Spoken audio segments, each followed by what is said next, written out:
And let's just play a couple clips. Hopefully, fucking YouTube doesn't strike us down for this, but let's see what we can get. Let's see what your guys' thoughts are. I'm on Fox NFL Sunday, and I'm begging you, please stop doing your job. Obviously, Bill Belichick there referring to his classic "do your job" mantra, and then Eric just absolutely buries Gronk. And let's be honest, he ain't wrong. Yeah, in no way is he wrong. And having gone back and watched this, I mean, it almost feels like this was the roast of Rob Gronkowski just as much as it was the roast of Tom Brady. Yes. Oh yeah.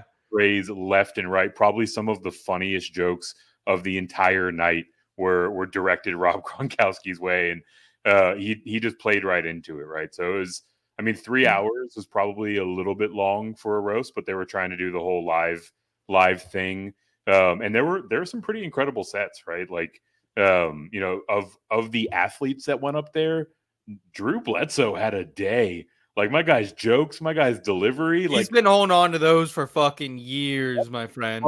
If you're not a comedian, and he went out there, he had to open up the proceedings, and he put on a clinic. Shout out Drew. He got to shout out his vineyard too. It was a lot of fun to watch. You know, some of the jokes were a little ham-handed and kind of got tired, but I mean, 3 hours worth of jokes. There's going to be some overlap.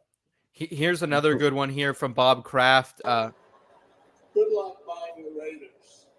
They did your favorite thing for you already.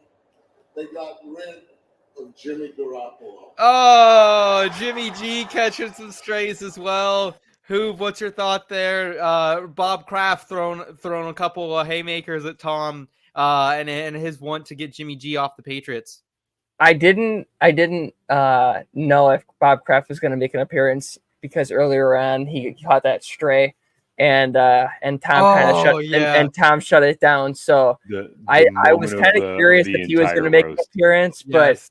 but that's a good one. You know, like there's a few things that Tom has done that didn't actually get talked about. Like, I'm glad Jimmy G got brought up. I'm surprised the Uggs didn't get brought up. That was surprising. And then there was one more.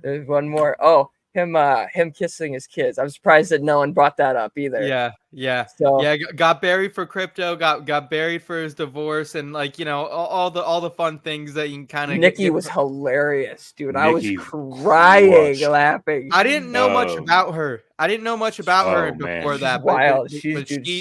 She's great. Nikki she had a short-lived Comedy Central series that was incredible, and then she just went out there and had a day. She was on Howard Stern today, giving like some behind the scenes look of everything that went into that roast and what was off limits and stuff like that. It was a cool peek behind the curtains, if you can check it out.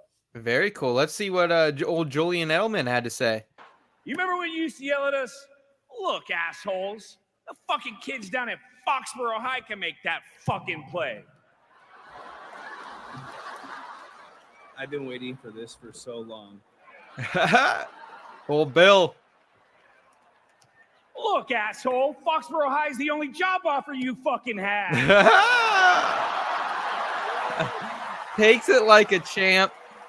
I think Bill Belichick won the evening. Like he's just right now, Hoov, he's like on this like get well tour that he's just getting back in everyone's graces between doing the McAfee live show on draft night and then just taking zingers left and right, sitting up here. Like he didn't have to sit up there and take the shots, but you know, if you were going to sit up there for a roast and stay up there after your set, you're open to shots too. And shots were fired at Bill. Even him walking out of that lady's house caught on the Ring camera got brought up. It was marvelous.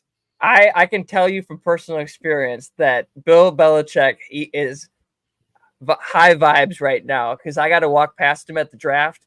He Pat McAfee dapped up me, Paul, and Dennis and Renee. We were all just like standing there along the gate, and all of a sudden, like, Pat came by and dapped up Paul, and I like didn't even realize it at the moment. But Bill Belichick, you know, he was there, hood up and everything, walking by. But the vibes were high. And he was about to go up into the studio. That's where they were filming throughout the draft. So Bill's feeling good, man. So if he doesn't get the Falcons job, like looking back on it, do you want that job right now with how things are going with Cousins and Penix? So maybe Bill did the right thing, not taking a job this year. You can catch some strays, but he'll be back with a vengeance more than likely.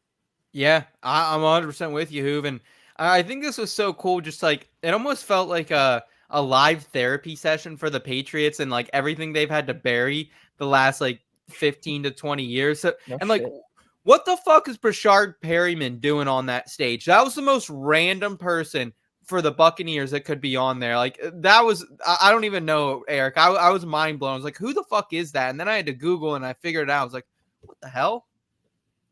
Yeah, I mean, look, you gotta bring the homie from at least one stop. I didn't think it would be Perriman of all people, BP. but I mean, maybe Gronk was technically part of the Buccaneers contingent, but either way, it was a deep cut that Perriman was out there. I mean, look, that 3 or 4 week stretch won a lot of people in Yes. fantasy leagues, so maybe Yes, it maybe did. there's a hidden message behind this.